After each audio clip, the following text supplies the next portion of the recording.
Every couple has a unique story of how they met. Story time. This is our story of how we met. Hi guys, welcome back. If you're new here, I'm Amanda. I'm a licensed marriage and family therapist and also a certified Christian sex therapist. And I'm Pastor Andrew, and we are co-founding Assembly Church in Northeast Atlanta. Make sure you hit subscribe and ring that notification bell so you'll be notified every Friday when we drop a new video. How we met. Okay, so this is actually embarrassingly longer than I'd like to admit, but anyway, about 16 years ago. No, 15. We're celebrating our 15th. That's not when we met though. Oh yeah, we met, yeah. Okay. You gotta go back. We've been almost married 15 years now. Well, we met almost 17 years years ago. It's even worse. Okay. All right, so we met in Georgia College and State University down in Milledgeville, which was this really sweet little liberal arts college. If you're in the area, I do recommend it. It's a really good school. So the day we actually met, we were acquaintances, but mostly It's a small school, so you kind of nodded at everyone that you knew and you smiled. So we were on the smile basis, but didn't necessarily know each other. So we went to... She had a nice smile, though. I tried. So we went to Wesley House. So I actually didn't attend Wesley House very frequently. I'd actually been a part of another Christian organization, but I think this could either have been my first night that I met you or perhaps maybe like second or third. I can't remember that well. But so that night I was actually, Wesley House is a prayer group where everyone gets together. And so we had a worship and service. And after service, I remember I was just crying. I was just trying to kind of hide myself. I was actually crying over an ex-boyfriend who had broke up with me, say, 3 times in the last 4 years. I wasn't quite as wise as I am now with my choices there. But so I was crying and I literally bumped into Andrew. And he was like, "Would you like prayer?" And normally I'd be like, "No, thank you, stranger." But for whatever reason, I was like, "Yes." And so we went and actually, I'll let him tell you because you want to tell this part too. I want to this part. All right, so I want to rewind just a little bit. I actually had just gotten off of a retreat with my fraternity where God was rocking and rolling my life. This was a Christian fraternity, so it's not your normal rocking and rolling person. So anyway, go ahead. It was a great retreat. God was speaking to my heart in a lot of ways, and I was at this particular service, and I was actually at the front at the altar, and I was praying, and I literally prayed this prayer. I said, "God, I am enjoying you so much. I am so happy with the way that my life is going right now, but I want to experience you in a way that I never have before." And I got up from where I was kneeling, and I turned around, and I saw this. It was a hot mess at the time. Hot, crying mess. And my heart broke for her immediately, and I said, "Do you want prayer?" And she said yes. And it's so strange. So that night we literally end up sitting next to each other in front of the desk with the pastor, and he's praying with us, and again we just met, but that's how it happened. So we ended up in the pastor's office, and that pastor, he said, "Sweet man, love you." So he said, he was like, "This may be the greatest thing that's ever happened to you." And I'm like, "It doesn't feel like it," because it was a long relationship. And so I was still a complete mess. But I still remember that he said that because it was. I mean, we of course remained friends. So we did not turn this into instant relationship by any means. I think we went off that night to Taco Bell to eat, as I probably continue to wail. And I was supposed to meet up with my friends at Taco Bell, but we were in the pastor's office for like an hour. And so by the time we got to Taco Bell, they were literally leaving. And it's kind of like we had marriage counseling before we got married. We did. We literally Of course, it really wasn't about him. He just kind of listened and was empathetic, which was what I needed, which was great. I was just praying for her in the corner. That's really what I was doing. Yeah. So that's where our friendship started. Yes. So we were friends probably for a few months, I think. Yeah. Yeah, so something like that before we actually started dating. I actually didn't see him that way. I I honestly didn't find him attractive at the time. I do now, though. I do now. You But better. I didn't at the time. I even had a friend that I tried to hook him up with because he was so nice. And I was like, there's this guy, he's so nice. And she declined. She told me later because she thought I liked him, which I guess she knew better than I did. I was like, but he's so nice. But so that was kind of, we stayed friends for a few months. And then we went to a Wesley House retreat. So this was like a retreat in the mountains. It's supposed to be a time of prayer and worship and really refocus your mind on God.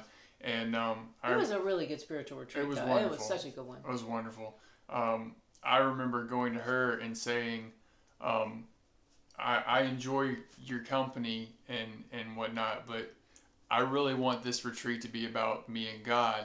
So don't be offended if I ignore you on this retreat. Probably wasn't the best choice of words. I was so shocked. I was like, huh? Strange man? I had no idea. I wasn't interested at the time. I was kind of like, okay, you do that. She was still in a very helpless state, and I guess I was just trying to tell her that I wouldn't necessarily be the shoulder to cry on at the retreat. Yeah. that is a brush. Yeah. That's so much bad. That's so much worse than I remember. Yeah. I mean, that might have been the thought behind it. But he did not, though. You still talked to me like the whole I retreat. was terrible at ignoring her on the retreat. So it was fun. It was actually the first time I remember you actually sang for me, too. I did. He's a really good singer. I didn't quite know it at the time, but I was like, that's pretty good singing. I usually save that for actual date time. But we were in a moment and it felt right. After this retreat, I went home and I kept thinking about him. Thinking about you. And I did, again, I'm sounding so much more, ditzy than I really am. But I didn't know why, because again, I had tried to just focus on God. I wasn't trying to build relationships, and I kept praying and was like, why do I keep thinking about him? What should I do? I also was thinking a lot about her. I remember I was in my student advisor's office, and I had, this dates us, but I had the old flip phone, and I kept flipping it open and looking at it, and then, no, I'm not going to do that.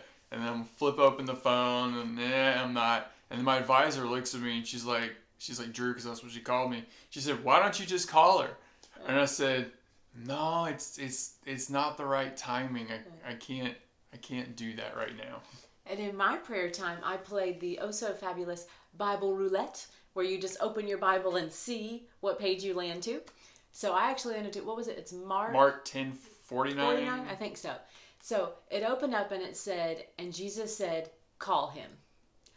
And I just looked at that and I was like, is this for, you should, I continued to pray. And so I did. So I called him, and I think that was kind of more the beginning of more phone calls, more connecting, more changing our friendship into more interest for sure. Yeah. And one of my favorite stories is we were going to see each other. It was Halloween that was coming up, and we were going to this Halloween party. Okay. And I was actually dressed up like a Ninja Turtle. He was wearing green whitey tighties. I think they were yellow, but yeah. They were too tight. It was really embarrassing. And again, we didn't have the super awesome phone to take a bajillion pictures like we do, so we don't have many pictures. God. Yes. I'm sure somebody has a disposable camera picture of it. But I wasn't by myself a Ninja Turtle. There were four of us. So the whole clan was represented. But she, of course, dressed up like a very attractive cat. And I remember going to this party, and behind my mask, I could see her looking for me. I knew she was looking for me. Sneaky. And but yeah, so we definitely started to kind of have more, and we still waited. I think you asked me for a date, and then we probably still waited another month. Well, just to make sure. Yeah. I said we're gonna go out, and then we got to the point where it was time for that date, and I remember coming to you and saying, "This still isn't the right time. I'm gonna have to push off the date." I felt horrible. I don't recall you pushing off the date. maybe I think a little bit more mutual agreement. Maybe we of agreed. Maybe we're not quite ready. Anyway, we pushed off the date, right. and the day finally came that we actually we had a conversation about our lives, and it ended up lasting all night long, which was really interesting. We just talked and talked. Was that before our first date? I think it was. Okay, that would make sense. It was before our first date. We just talked and talked and talked and talked and talked. Oh, okay, yeah. So for this date, my previous boyfriend, although he was a nice fellow, he also was what I kind of sometimes call a Me Too person, or boyfriend per se. So basically, for a lot of you ladies, you tell a guy like, "Oh, I'm interested in this, and I have these Christian values, and these are all these things about me," and the guy just goes, "Me too, me too, me too," which wasn't exactly him too, and I kind of found that out more throughout our dating.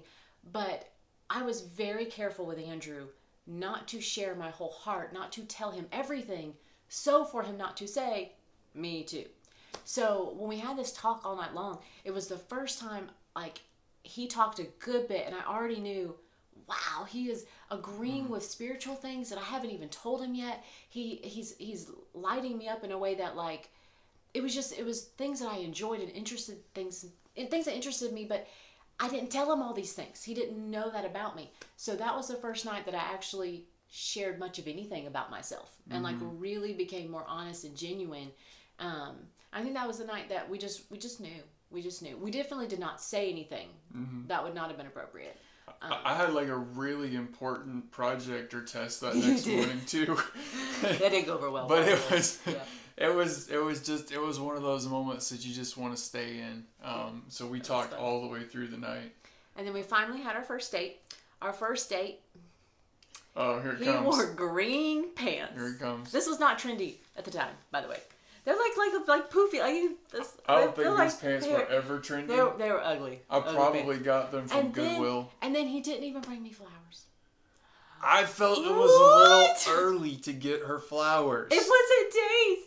It was the first date. He has learned, which is always the time to bring flowers. I'm just saying, fellas, bring some flowers. They don't have to be expensive, but it's nice. So he has learned. Learn from me. He has learned. He brings the flowers. Bring the flowers. But we had a really great first date. It's embarrassing because again we were both Christian people, but we went out like to a coffee shop and nice dinner. Oh, we had the traditional college date. We went to coffee shop. We went back. We went to Waffle House. We ended up at Waffle House. My best friend was in town, so I was like, I want you to meet him. So we went to Waffle House. Typical college stuff. Yeah. But that night we went to watch bed and we were watching Santa Claus 2. Yeah. So I have no idea why.